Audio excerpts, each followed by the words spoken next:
What's going on, YouTube? I am Geoffrey, and today we're talking about a topic that has been trending around in the media, yet has been underrated or underestimated or underknown. It's known as ableism. Ableism, also known as ableism, anapeirophobia, anapeirism, and disability discrimination, is discrimination and social prejudice against people with a disability and or people who are perceived to be disabled. Ableism characterizes people who are defined by their disabilities as inferior to the non-disabled, aka the neurotypicals. On this basis, people are assigned or denied certain perceived abilities, skills, or certain character orientations. Though ableism describes disability discrimination, the emphasis on each of these terms is slightly different, with ableism being in discrimination in favor of non-disabled people, while disableism is discrimination against disabled people in general. There are stereotypes which are either associated with disabilities in general.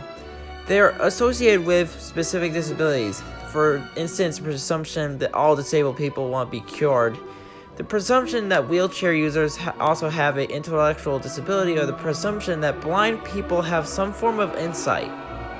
These stereotypes in turn serve as justification for ableist practices and reinforce discriminatory attitudes and behaviors towards people who are disabled or have some form of disability that was neurologically or physical. Labeling affects people when it limits their options for action and changes their identity.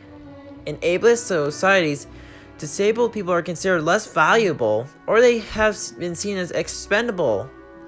The eugenics movement of the early 20th century is considered an expression of widespread ableism. Ableism can be understood by reading literature which is written and published by those that experience disability and ableism firsthand. The disability studies is an academic discipline which is also beneficial to non-disabled people pursue it in order to gain a better understanding of this said topic.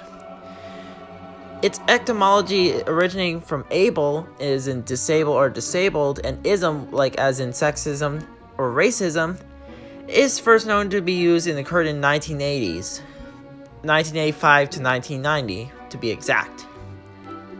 Its history in Canada, it's ableism in Canada that refers to a set of discourses, behaviors, and structures that express feelings of anxiety, fear, hostility, and antipathy towards people with a disability in Canada. The said types of discrimination that have occurred or still are occurring in Canada include the inability to access important facilities at work like infrastructure within the transport network, restrictive immigration policies, and involuntary sterilization. To stop people with disabilities from having offspring, barriers to employment opportunities, and wages that are insufficient to maintain a minimal standard of living, and institutionalization of people with disabilities in substandard conditions. Austerity measures implemented the government of Canada also at times have been referred to as ableist, funding as a funding cut that puts people with disabilities at risk of living in abusive arrangements. The UK. In the UK, it became unlawful as a result of the Disabilities Education Act 1995, and the one in 2005. These were later superseded, retaining the superstantive law, but Equality Act 2010.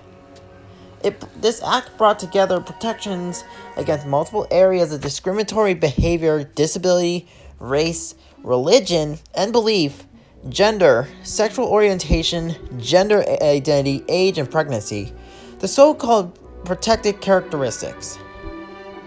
Under EA 2010, there are prohibitions addressing several forms of discrimination: direct discrimination, indirectional discrimination, harassment, victimization, and many other kinds of acts. Like, for example, a person P has a disability if A, person has a physical or mental impairment, and or B, The impairment has a substantial or long-term adverse effect on the person's ability to carry out normal day-to-day activities. In USA, before the 1800s, the perspective of disabilities was often from a religious point of view. Individuals with disabilities were seen as, quote, evil or, quote, possessed by the devil. Many minority groups, such as disabled Americans, were often segregated and denied certain rights of a majority for American history. In 1800s, the shift from a religious view to a scientific view took place and caused more individuals with disabilities to be examined. Public stigma began to change after World War II, with many Americans returning home with disabilities and physical handicaps. In the 1960s, following the civil rights movement in America, the world became a disabled rights movement, with this movement intending to give all individuals with disabilities equal rights and opportunities. Until the 70s, ableism in the US was often codified into law. For example, many jurisdictions' so-called, quote, ugly laws barred people from appearing in the public, like as if they had a disease or disfigurement that were considered unsightly. The Rehabilitation Act of 1983 showed that Section 504 and other sections of this Rehabilitation Act enacted into law certain civil penalties for failing and making public places comply with access codes known as the ADA Access Guidelines. These laws prohibit direct discrimination, against disabled people in government programs, employment, public transit, and public accommodations and restaurants. Voting. The Voting Act was passed to promote the fundamental right to vote by improving access for those elderly and handicapped and disabled individuals to registration, facilities, and polling process for federal election by requiring the access to polling places in federal elections and available registration and voting aids, such as instructions in large types. The Americans with Disabilities Act of 1990 was passed on in July 26, 1990 during the George H.W. Bush administration and amended on January 1, 2009. The act gave individuals with disabilities civil rights protections.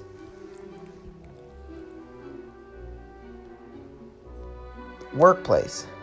In the 1990s, the Americans with Disabilities Act was put in place to prohibit private employers, state and local government, employment agencies, and labor unions from discrimination against qualified disabled people in job applications, while hiring, firing, and advancement in workplaces, compensation, training, and other terms. Conditions and privileges of employment. The U.S.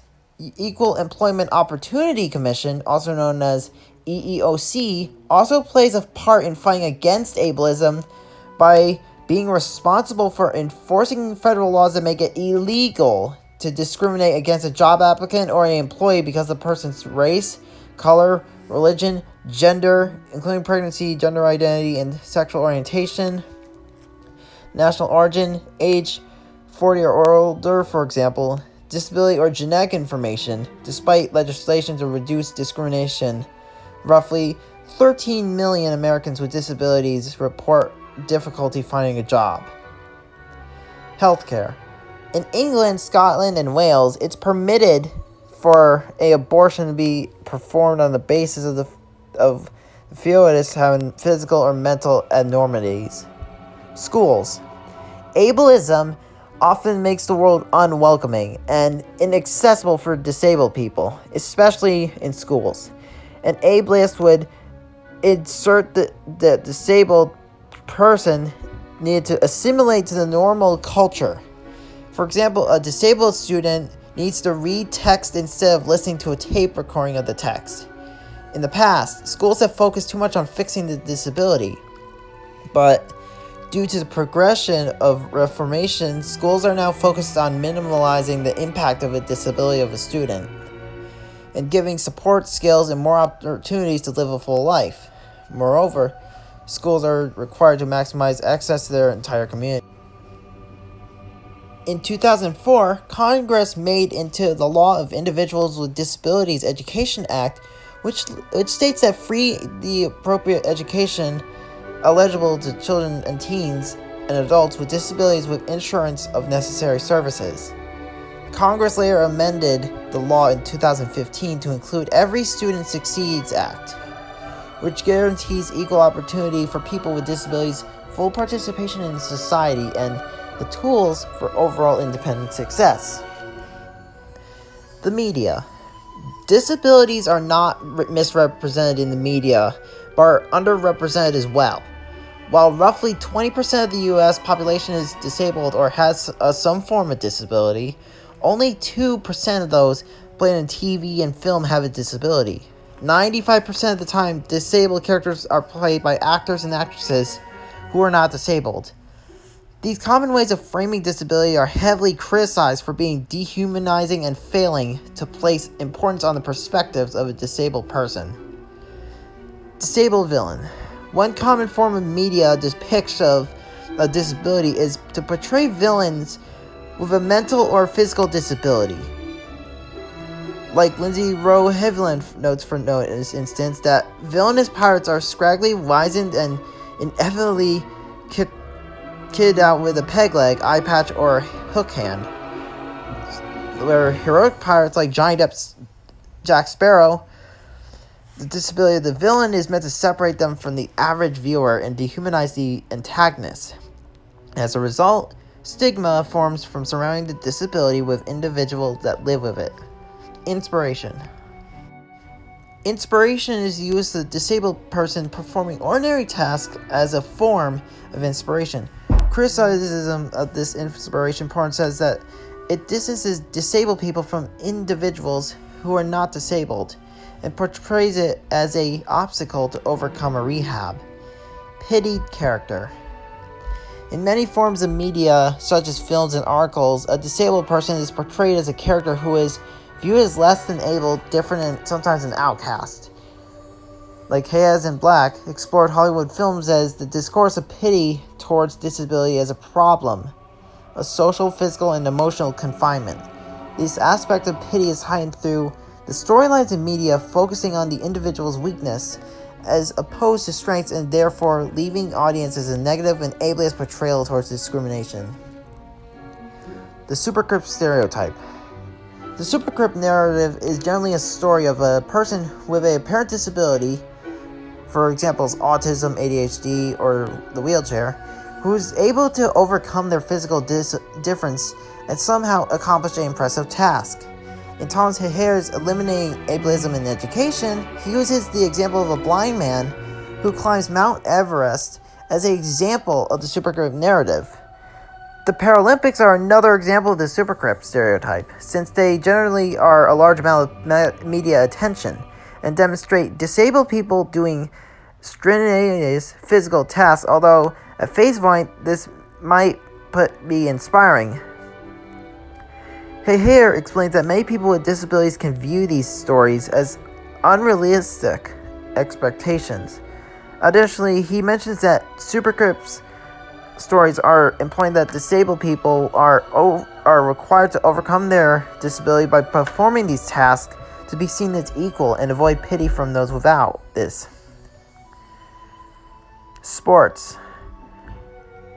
Sports are a often area of society where disableism is evident.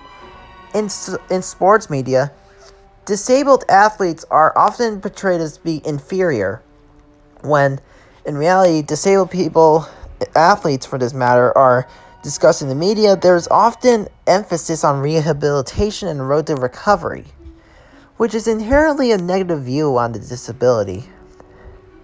Oscar Pistorius is a South African runner who competed in the Olympics of 2004, 2008, 2012, and the 2012 Olympic Games in London and Paralympic Games in London. He was the first amputee to compete in these games. While media focused on inspiration and competition during his time in the Paralympic Games, it shifted to questioning whether his prosthetic legs gave him an advantage while competing in these games. Types of ableism. Physical ableism, which is hate or discrimination based on a person's physical appearance. Mental ableism, a discrimination based on mental health conditions and cognitive differences. Structural ableism, failing to provide accessibility tools like a ramp, wheelchair, special education equipment, etc. Cultural ableism, behavioral, cultural, attitudinal or social patterns that may discriminate against dignity of disability symptoms, deny, indivisible, dismiss special needs, or may make disability rights and accessibilities unattainable. Internalized. It's when a disability person discriminates against another oneself and others by holding the view that that disability is something to be ashamed of, or something to be hiding, or the reviews to take accessibility or support. Internalized ableism is a result of mistreatment with individuals with disability. It's a form of gaslighting from society. Hostile ableism. It's a cultural or social kind of ableism where people get hostile against disability symptoms or phenotypes of the disabled person. Benevolent ableism and ambivalent ableism. Ableism has been a benevolent appearance. People treat this disabled person well, like for example a child or a teen, instead of considering them as a full-grown adult. Examples show that ignoring disabilities, not respecting the life experience of the disabled person, microaggression, not considering the opinion of the disabled in decisions, making privacy invasion or personal boundaries, forced corrective measures, unwanted help, not listening to the special needs, etc. Ambivalent can be characterized as somewhere between hostile and benevolent ableism. Causes of it. Ableism may have evolutionary and existential origins: fear of contagion, fear of death. It may be rooted in scientific beliefs like social Darwinism, meritocracy, language suffering from disability, and uncontrollable basis. Prevention of ableism. Since ableism has an evolutionary basis, it's not easy to prevent.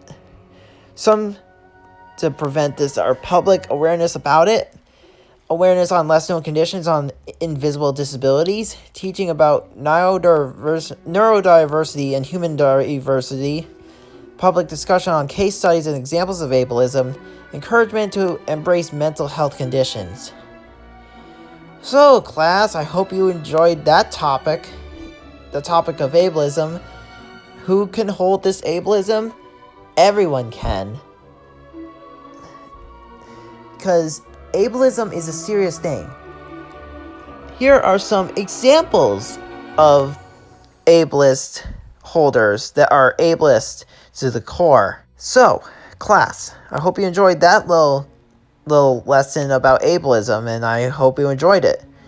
This is Geoffrey Samberski, and I am out. And remember, do not be ableist, or you'll be regretting it soon. The road to hell is paved with good intentions, people.